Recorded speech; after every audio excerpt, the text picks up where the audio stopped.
Just getting stuck in the mousetrap of creating the same thing over and over and over again. People don't like to be sold, but they love to shop with their friends. The things they could change, but your story doesn't change. The past doesn't change. I think actually propelling your voice and using it is going to ultimately find the right people and help you bring in the right people to your brand. There's more to a brand than just trending content. Hello, welcome back to the Clout Podcast. I am Montana. I'm Blake. What's up? I'm Logan. Hello, I'm Nate. And today we are diving into how you can find your unique voice as a real estate expert, stand out from your competition, and establish yourself as the go-to professional in your market. How's everyone feeling today? Feeling good. Feeling good. Went to the gym, trying to check off some New Year's resolution type activities. I'm actually doing a bet. So now my uncle and cousin, we're betting $500 each that we have to go this 30 days, at least 2 days at the gym, and then no sugar, no carbs, except rice. Hopefully we all make it. Yeah, so what's the deal with the bet? Is like the winner get $1,500 or? What if y'all all do it? If you lose, you have to pay $250 to the other person, or you just have to, split it amongst the other two. So yeah, if you lose, you just don't get anything. And then it's just like kind of a last man standing. But if we all do it, then we all win and we reap the benefits. So do you trust these people? Absolutely. Because I'm like, they could lie. No. Yeah, well, they're from Texas. So what they said is that, your word goes a long way. Okay. That is true. Everywhere but California, that's for sure. California is a little different. I'm logging everything in my Apple Watch. I only know a couple people that live in Texas and they do lie. So just That's so funny. I'm proud of you guys we were already ahead. Like we had a week ahead. So we technically could have taken this week off.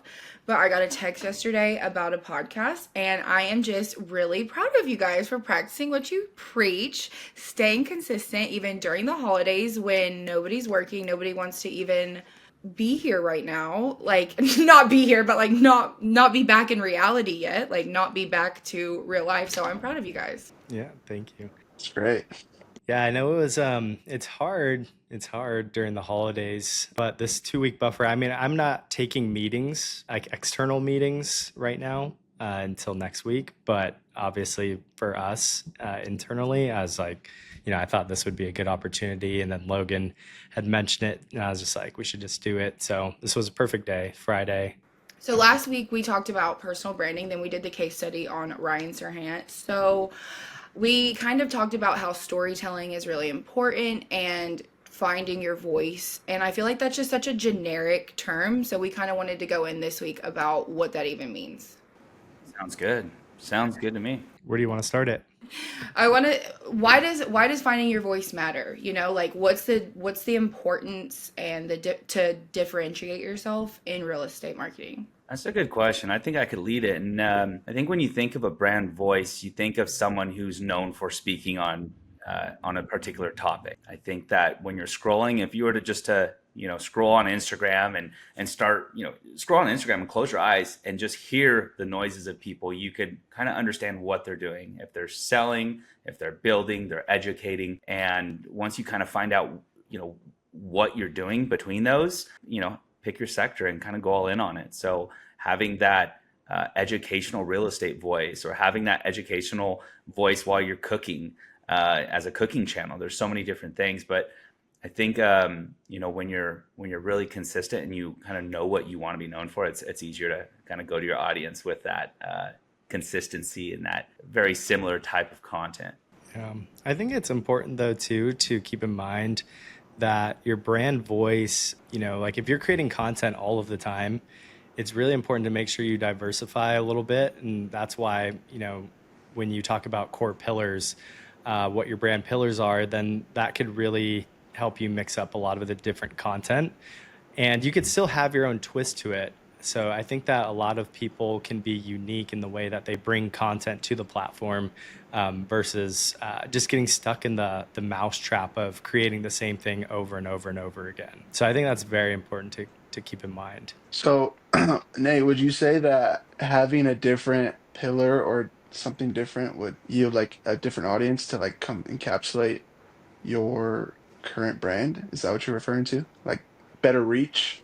I mean, It depends. Like if you had like some pillar where it was like educational, or if you wanted to talk or even split that up into different things where it was like educational, but it was like listing stuff, then it was maybe like CRM automation stuff, or it was logo design and all of that different stuff. I mean, you could even break that up into the way that you present that type of information. But then you could also have just like the creativity aspect of it where you're kind of showcasing your process and kind of split it up that way. So an example would be, or like a bad example would be somebody who gets stuck in the content trap of like doing the same old walkthrough, and it's like super quick and it's really only maybe like 5 to 10 seconds and there's no depth to the other content. So it's like, yeah, you can get some type of vibe and feel from, you know, visiting that person's platform or their profile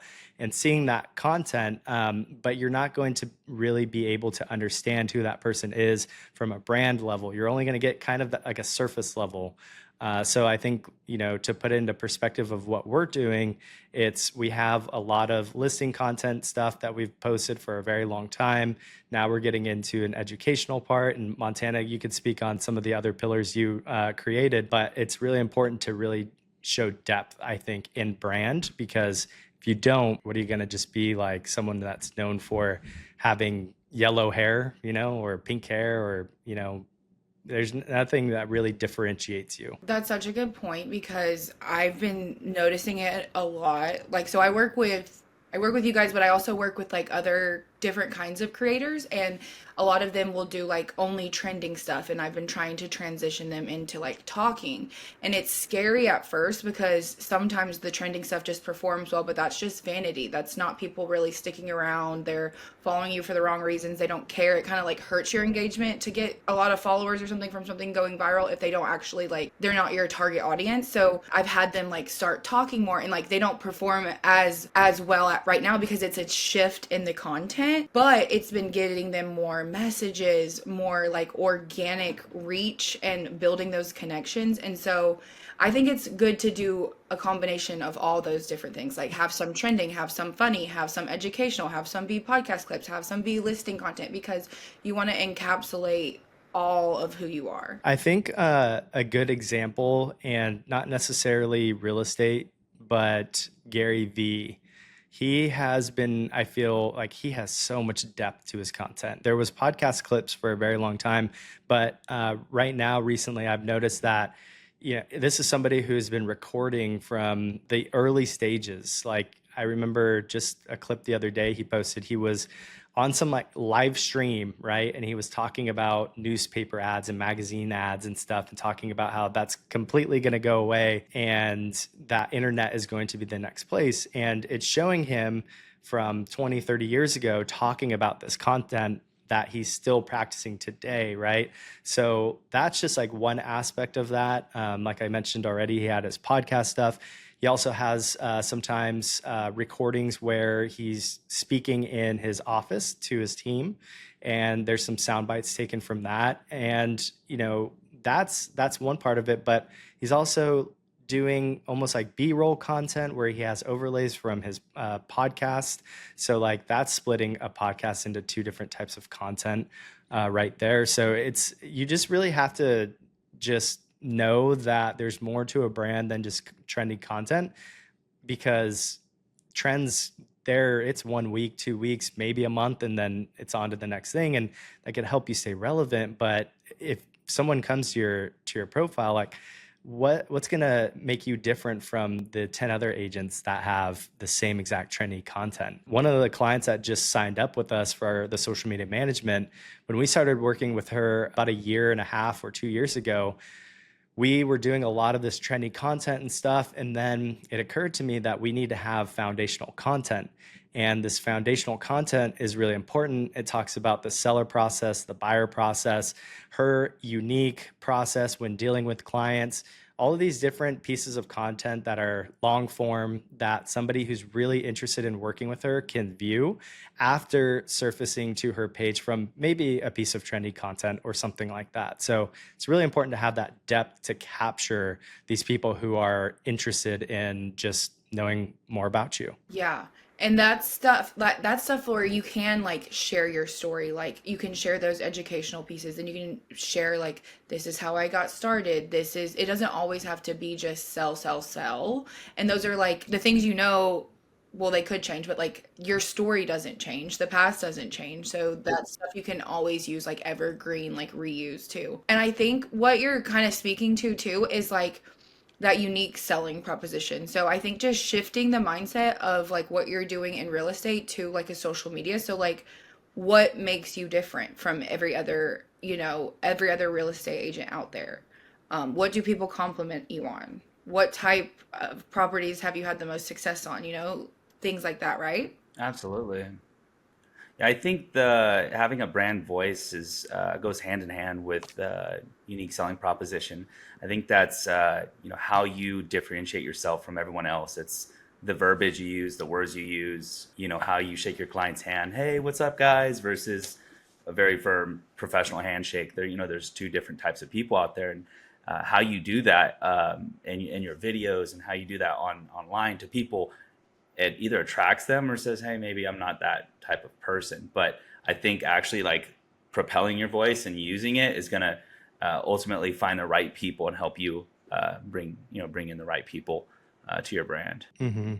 Yeah, I think too, it's really different if you think about that and a service such as real estate, and then you have wet wipes, totally random product, but the reason why is because I saw something just the other day was these wet wipes that had like this kind of derogatory term on it. And it was like, what? I can't believe they said that on the box. And I looked at it a little bit further, and they used I'm not going to repeat it, but it was like it was an abbreviation that we probably have heard before that probably isn't it's derogatory. Okay. Trying to skate around it a little bit, but, and it made me look at it, and it said something that was totally different, but it had a message about the wet wipes and the quality of them instead of this derogatory abbreviation. And I was like, that's really interesting. And it reminded me of this other video that I watched talking about these big brands and these product companies that are trying to be your best friend, and they're using these products to make you feel like and talk to you like wet wipes, asking you a question. It's kind of derogatory, but it's something that kind of makes you think like, oh, this like product is a real thing. And it's kind of interesting the way that companies are kind of shifting and thinking about that in that way. And it could kind of translate to a service-based business such as real estate, because realtors can talk to people on social media like they're your best friend. And that's a really big opportunity. Talking in DMs or leaving comments and stuff like that, being super organic, or just like simply reaching out to people and asking how they're doing. And that can all be facilitated on social media. And you could use that same type of strategy that these big companies with products are using for your own service-based business.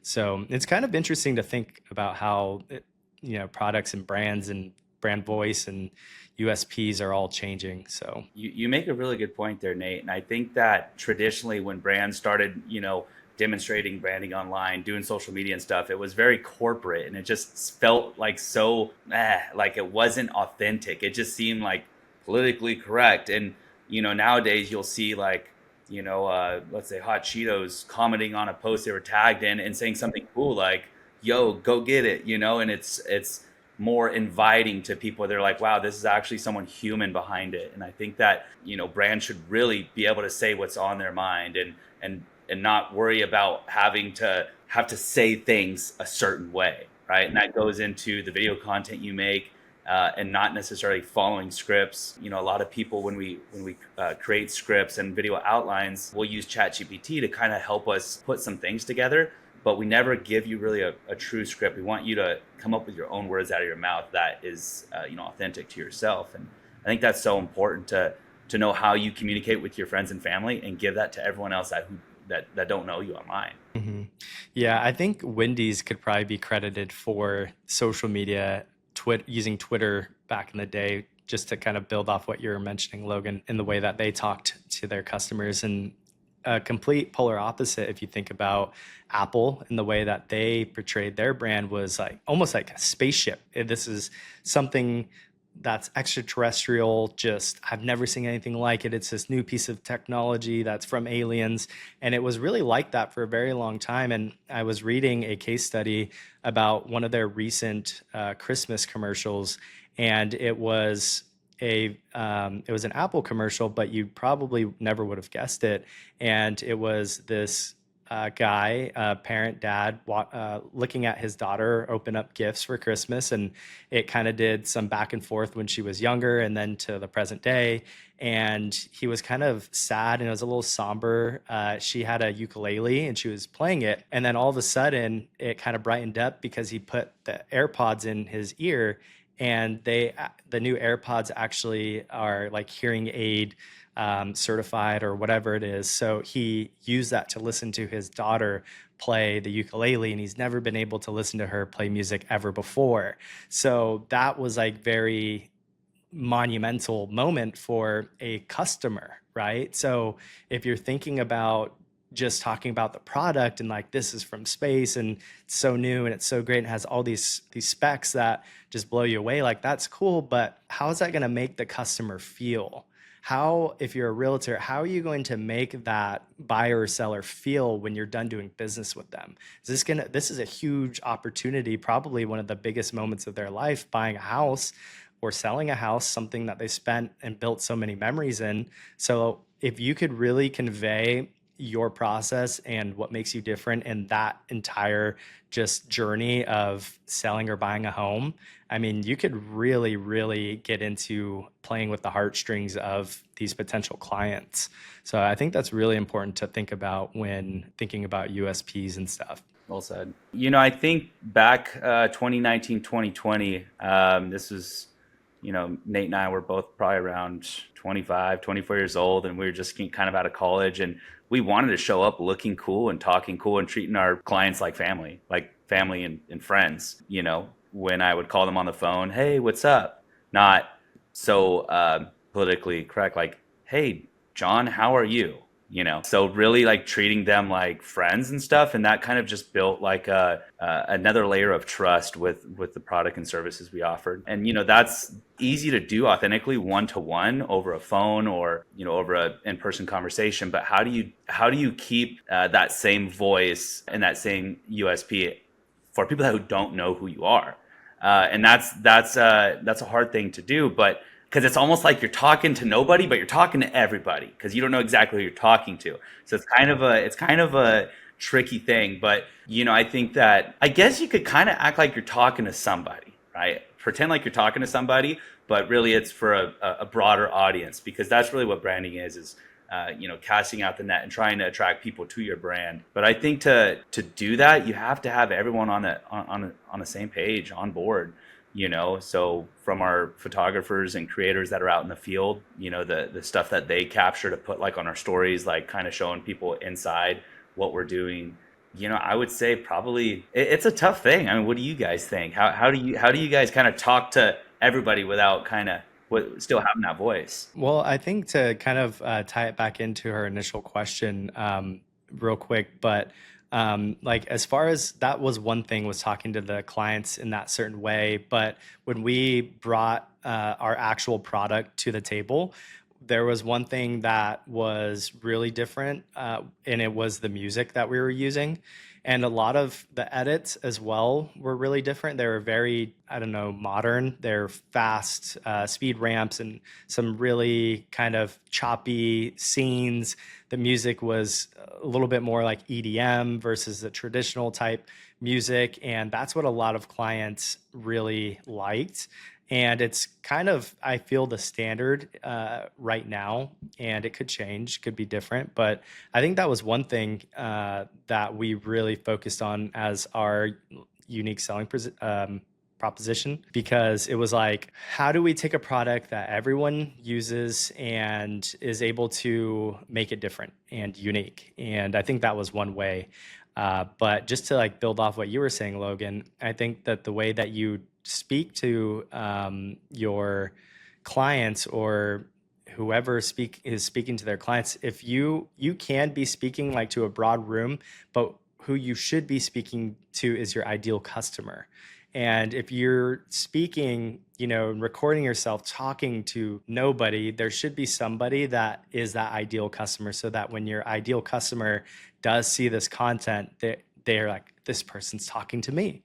It's kind of how YouTube, a lot of people, or how hooks work, right? It's like if you're going to make a video about how to set up a workflow or something like that for buyers and sellers, and you're talking to realtors, that's your target audience. The first thing you should start out is saying, hi, if you're a realtor who's looking to build a workflow for buyers and sellers, this video is for you. And that person, your ideal customer, is going to be like, oh my God, yeah, this is exactly what I was looking for. So I think that is the way to kind of talk to, people that are, when you're just recording yourself, you're not really talking to anyone but your ideal customer. And I think too, sometimes people are like, well, what do I talk about? That's where I think it comes into play. Like, what do people in your real life tell you that you're really good at? What are you known for? Like, what is that's when I'm going to make content and I don't have any ideas, I think about what is something funny that I've said or done in the past couple days, because you can kind of translate that to something online without even really having to, like, you just have to take from your real life and your real experience. There was a good segue into something that Blake really taught us. Was when we expanded into Boise, we were working in San Francisco. This is the tech mecca, and we're just trying to do everything how we're used to. And when Blake was going to Boise, I remember one of the first things he wanted to do was send letters to mail to these people that we're trying to work with. And I was like, dude, we could reach out to like these people 50 more times for half the price, doing it all online. But he was like, trust me, this is how people in Boise do business. It's very like handshake business, like very, local type stuff. And, I'll let him speak to it, but he was 100% correct with that, because Boise and the types of relationships he was able to create there was exactly what he said. Yeah, I mean, Boise operates a little slower. It's kind of just, and there are ideas that are constantly being integrated into our society, but one of the methods was a mailing type service where, you're thinking, okay, who wants to open up like a letter, right? I mean, you live in San Francisco, you live in LA, really anywhere on like a coastal town, you're thinking, okay, let's just send an email. There's no time to actually like open up mail. There's no time to actually meet someone in person. It's just not how it works there. But here it's a little more family oriented, I would say, where your relationship is off on the good foot. It's going to lead to a lot more opportunities down the road. And one of them, which obviously Nate touched on, was the mailers. And I ended up getting 3 bites and one converted client, one's still kind of in the pipeline. But that client is like one of the people that I love to work with the most, because he was like, dang, this is really cool. Like, it was as simple as here's this QR code that we put on there, and it popped up to our video, and then it translated to some sale moving forward. And, he ended up using us all throughout the year. And he's told me from the first shoot, he's like, you're my guy. I'm going to use you from now on. And, that's just one example of how Boise operates, really. I thought it was kind of going out on the limb, but it was a little more coarse knowledge, if you will, where you just kind of have to take a step back and be like, okay, he's here, he's in the field, he knows what he's doing, and just kind of full speed ahead. I'm glad we did that. That was a good one. Mm-hmm.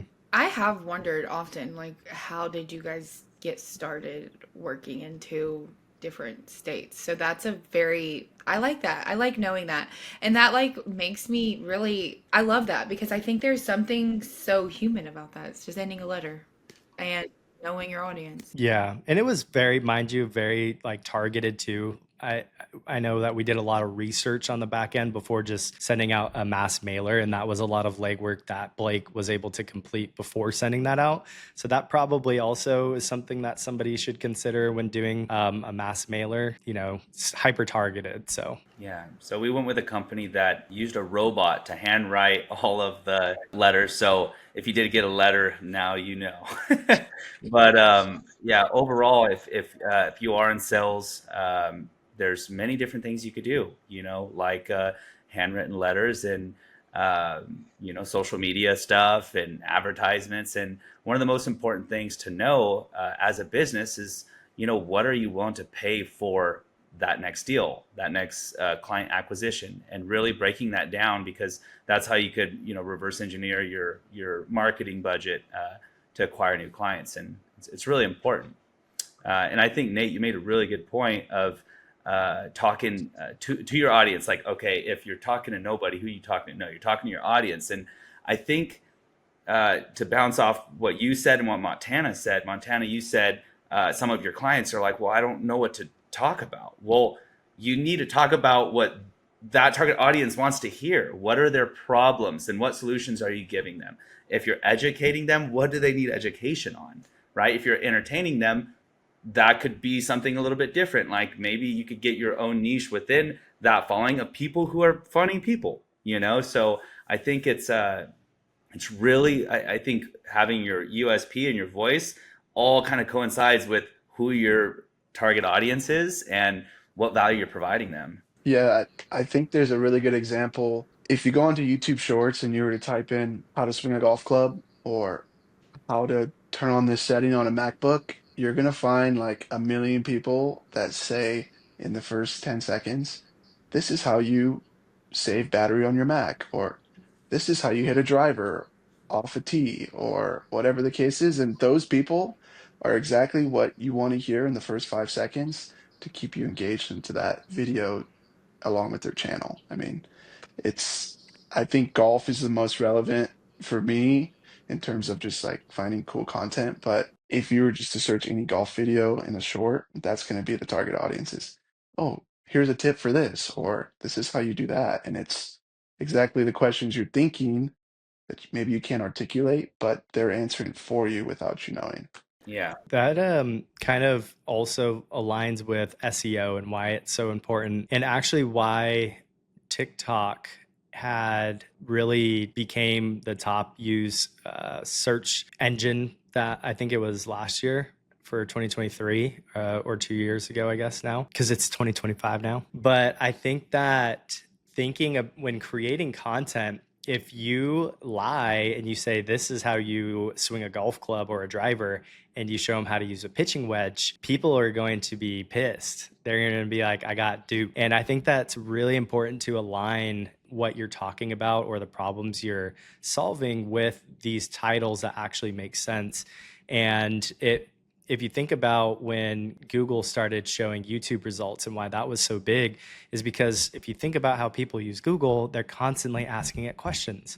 And if you're able to see a video that demonstrates exactly how to do it, that's going to be a very valuable piece of information. And Instagram's actually getting into that pretty soon, if they haven't already, is using like filters and keywords and stuff like that, because they realize that hashtags just really ain't it. Like you have to actually use titles, use your like the actual text in your script or whatever it is that you're saying, and they're going to be able to pick up those different words that you're saying to make sure that that piece of content aligns with the people who are searching for that piece of content. So there's a little bit more of a formula to it. And that's why if you're just like listing or using an address for a home and you may not have the city in it or state, I mean, you could probably improve a little bit more search results just by making that difference. Because if someone's searching for 1001, Stanford Avenue, like that's not going to happen. But if someone's searching for homes in so-and-so location for sale, you have more of an opportunity to pop up there. So, Hey, great use of your voice there, your brand voice, Nate. Hashtags ain't it? You know, it ain't it. I wanted Slowly to say dying. another thing too. So, I mean, if you break down a USP, unique selling point, and really think about what it is, for your brand. If you are a realtor that sells real estate in Los Angeles, how unique do you think that is? If there's also 5,000 other agents doing the same thing, that's not unique, right? So, how do you differentiate yourself? Let's kind of dive into that. I'll give you guys a few examples, right? Um, let's say if you are the real estate agent that also knows everything that's going on in your town. Great example. You're the real estate agent in Modesto, California that also speaks Spanish and makes Spanish speaking content online, right? That's tailored towards, a Hispanic community that's trying to buy or sell. Thinking more than just I'm the real estate agent in Modesto. No, I'm the real estate agent in San Francisco. No, I'm the real estate agent in San Francisco that does this, that is a part of this community, that loves dogs, that is into photography. What's your USP? And I think you should think, I'm the real estate agent in this town and blank. So if you can fill that in and, create content that encompasses all of who you are, that's where you're going to win in 2025. That is so good, because it's like you can take what you do, what makes you unique in real life. Like, oh, are you a realtor that like brings your dog to every showing with you? Okay, we'll start recording that, or start make it a series, or do that. Like, there's so many things you could do with it. Mm-hmm. Yeah, even, because nowadays, and the reason why people are questioning, how come I have to be an influencer if I'm a realtor? And it never used to be like that. Well, if you think about it, it was kind of like an influencer who just gatekeeps all of the information about the city. And before, that's just how people did it. They just knew, like realtors knew where all the best restaurants were, where the crime was to stay away from, where the best schools were. And it's the same thing. It's just that these people are, talking about it online. And if you can be a foodie, or like you said, the person that loves dogs and can tell you where the best, locations are nearest to parks and dog-friendly restaurants, like that's probably going to appeal to a lot of people. May not appeal to the people that only have cats, but there's going to be people who can fulfill that demand. So, and you have to hone in what's really like natural for you and what you're already doing in your life.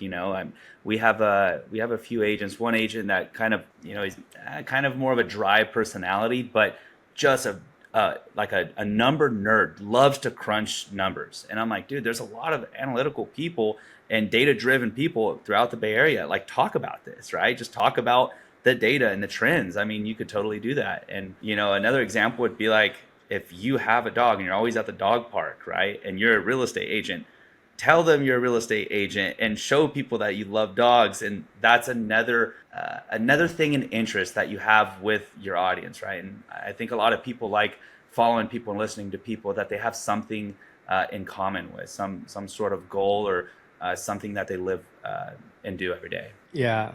And if you think about it, the importance of something like that.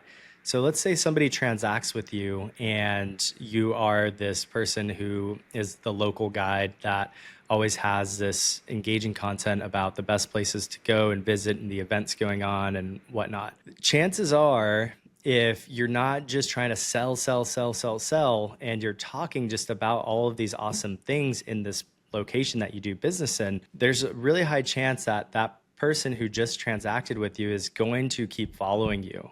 And that is super important, because that person's going to be your biggest cheerleader.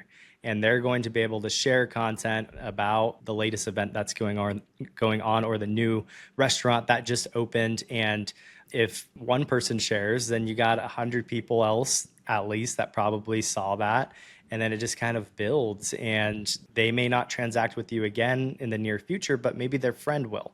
And it's all because you have content that's not trying to sell them another house because they just bought one. They don't want to see that. They don't want your emails saying, hey, here's another house for sale. Like, no, tell me what's going on in the neighborhood I just bought in. And I think that's important to really keep in mind. There's a quote I'm going to steal. I'm not sure where I got it from, but people don't like to be sold, but they love to shop with their friends. If you can be friendly online where someone's like, I want to be that person's friend, the odds of you helping them sell or sell them is going to be more likely than being a salesperson. Personally, and I know probably we're going to go on to the next topic real quick, but I personally don't like selling. I don't like selling anybody. I just like giving them solutions that they need.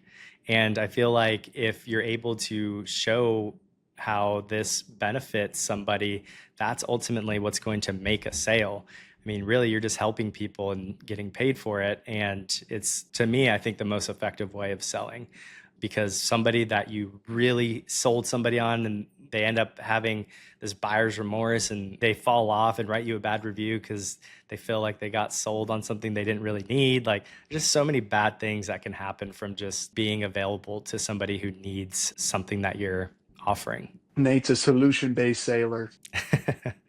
Guess so. Does that coin term? Is that something you just made up? I made it up. It's funny. Were you gonna say something, Blake? It looked like earlier you were trying to say something, but Yeah, I was gonna make a point to, if you think about your current followers, most of them are your peers, friends, family. And if you look at who you're following, it's someone that has a similar interest that you like, whether it's, oh my God, she does her makeup better, or oh my God, this guy has a really cool cityscape drone and he has really cool content, or there's this really like unique golfer that just universifies the game of golf or whatever that looks like. But kind of goes into like really personalizing what you follow and how to, I mean, you follow all these random people, but there's something that you're connected to with them. So if you could figure out how you can relay that to your current audience who follows you, then you could kind of like dive into that niche a little deeper. Absolutely.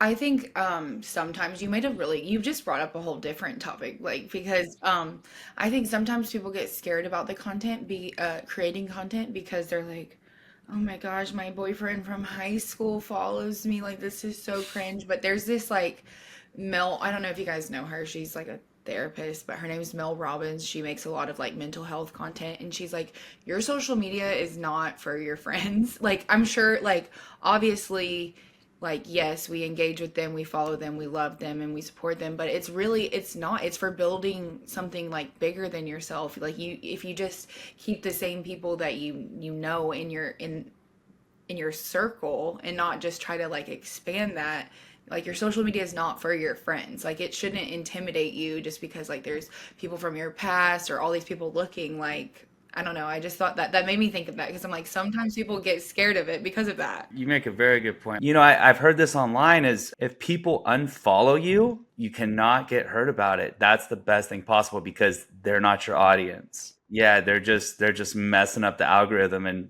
you know, making it more unlikely for you to be discovered. So it's finding that, because you'll have your supporters no matter what, you know. Hopefully your parents, hopefully your brothers and sisters and your closest friends will be there. But like you said, like an ex-boyfriend from high school or something like that. Like, I mean, and it depends what you are too. If you're a personal brand that services clients locally, or if you're a product that's all over the United States, like, or around the world, you know, you have to think of that audience and just keep delivering to those people, nurturing those people. And I think it's, yeah, you got to be cool, you know. It's the way you dress, it's the way you show up, it's the way you treat people. It's all of those things, and that's why you're friends with certain people, and that's what we want to show to that target audience. Is like, hey, this is me. Take a look, right? So it's like if you have 10 real estate agents lined up, you know, why are they going to pick you, right? It's because you're cool and you also have a dog. And then they're like, yeah, that's it. That's why I picked you, because you have a dog, right? So, and then, you know, there's other different scenarios where, you know, where they're going to choose someone else, and they might interview, you know, 5 different real estate agents to sell a, you know, really nice home. So how do you set yourself apart once you actually land that meeting, right? Is it the way you come in prepared? I mean, I know a lot of people that we shoot content with, they're like, hey, dude, should I wear a tuxedo or should I wear a suit for this? I'm like, what does your audience want to see? Like, if you wear a suit, are they going to think that's weird? You know, when you're showing houses, are you wearing a suit? Then put a suit on. Like, how are you showing up? There's some people that crush business. We have an agent in San Francisco that he shot a video riding a skateboard to his listing, and that was his way of saying, "Hey, look, I'm cool." And he was serving multi-million-dollar clients. So it's understanding. It's almost easier to start and say, "Hey, I'm going to be this person, and I want to service this type of audience," versus saying, "Okay, let me service this audience and become this person," because then it's harder. It's just so much easier to be yourself. I think people fall into the trap of I want to follow this person's content, and then they like just get flustered on like I don't have what this person has. It just like bottlenecks, and then you just explode, and then you stop doing it. Where if you were just like be super organic about it, it's probably gonna relay a little better to your audience. What if someone though is listening, they're like, I don't have something that makes me unique. I am just so basic. Like I just Everybody post-" does. Everyone's unique. Everybody is. Okay. I've seen videos of content of people online giving house tours in a boring tone. This is a dishwasher, and it goes viral because they're just being weird, but it works. It's weird, but I think it's just different, and different is what you should be looking for. Is what makes you different than that other person, and why are you, why are you that person? If you can't come up with something, talk to your sibling, talk to your friend, talk to a parent. Like I'm sure, the people closest to you can say, "Hey, like you're pretty cool at this. You're pretty good at that." And I mean, if you're in sales, you might have a hard time if you don't know it by now. Yeah, I think too, if you're trying to figure that out, I wouldn't try and do something that isn't you. So there's probably a lot of things that you can't figure out that makes you unique, but you know that there's a lot of things that you personally wouldn't do. And I think that over time, practicing and creating content about the types of different things that you personally like, don't focus necessarily on what's so unique about it. Just get some reps in and start doing the process and doing the work, and eventually you're going to be in this flow, and then things will just come to you. You're going to start thinking like, man, maybe like I have some knowledge about the way that you can save money by making your home smart, and I am just super knowledgeable about gadgets. That's super random, but you know what? Like people like saving money, and it's something that you really enjoy doing, and you can talk about it. So, I mean, it really doesn't have to be that complicated. It just needs to be something that you personally are able to feel good talking about. And it doesn't create this like dramatic expectation for each piece of content you create. There's this one lady that I see, she always starts like with a visual hook. And the most recent one was there was a camera inside of a toy car, like the remote controlled car. And there was a real car that backed up, and it looked like they like shook the camera. It looked like you were watching a dash cam footage of the car backing up into this toy car, but you couldn't tell that. And all of a sudden it transitions into her like kind of like, oh my gosh, or something like that. I got into this accident, but guess what? Like, check out this house. And, that is awesome. And she has gained a lot of audience or followers. And I think that's awesome. But how realistic is that going to be to do every single time? Are you going to face burnout doing that? And I think that it's really important to mix up some of those really creative ideas. And that's just part of that content trap that we've talked about before, is if you create this expectation and you're going to try and do it every single time, you're going to end up doing it every single time. And there's pros and cons to that. And I think that you can really take advantage of those ideas, but make sure what you're getting yourself into. You can't make everybody happy. I think opinions are a great way to find your people online too. I think we've seen it in the past election. I mean, with like Donald Trump just saying what's on his mind. I mean, you've got more than half the United States going for something where, some people are going to hate it and some people are going to love it. And I think that it just shows that people do care about opinions and what you're saying and how you say things. So find your audience, find your people. I love that. As we close out this episode. I think this is great about finding the voice, and I think as we talk about more of the specifics of branding this month and personal branding and building that brand and starting the year with that, I think we will continue to unpack these themes will continue to come up. But what trends do you see in real estate branding that agents should be paying attention to this year in 2025? Like, we are officially, this is the first week of 2025. I know we've had a couple episodes come out already, but this is the first week. So what trends do we see coming that we should be focusing on? That's a good question. As far as trends go, I think you could probably relate some of what people were doing towards the tail end of 2024. And a lot of that was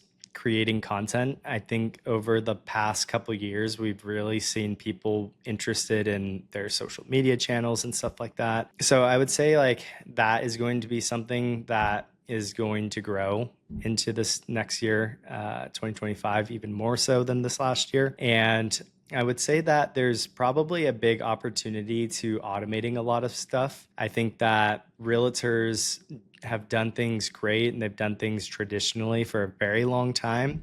And there's so much software out there today that could really help realtors do their work. And I know that a lot of people or realtors get turned off by the term AI because they think that this is not me and stuff like that. But there's a lot of ways that some of the software weaves AI into databases and can really help you just use different numbers and tools to communicate information to your clients. So I think that's probably going to be another one. But like as far as other trends, the housing market is supposed to be on fire. So I think that there's going to be a lot of activity in the market. I think a lot of realtors are probably going to be exiting the market, lenders exiting the market just as they did in 2024. But I think that there's definitely going to be an opportunity to really set yourself apart from the realtors that are leaving the game, because it really is going to be, I think, really important to do content creation and stuff like that. I agree with the automations. I think that's everybody. That's why I'm like excited for our chat about some automation soon. So does anybody else have any trends they think they see happening in 2025? I think bloopers. I think that'd be kind of fun. Before we started this podcast, I didn't know how to set up my anything. Like, you didn't even know you had to plug the camera in. I had two cameras on. But yeah, I think that could be something that's a little more organic. Like, this is kind of funny to watch someone else struggle because I guarantees someone else did the same thing earlier, you know?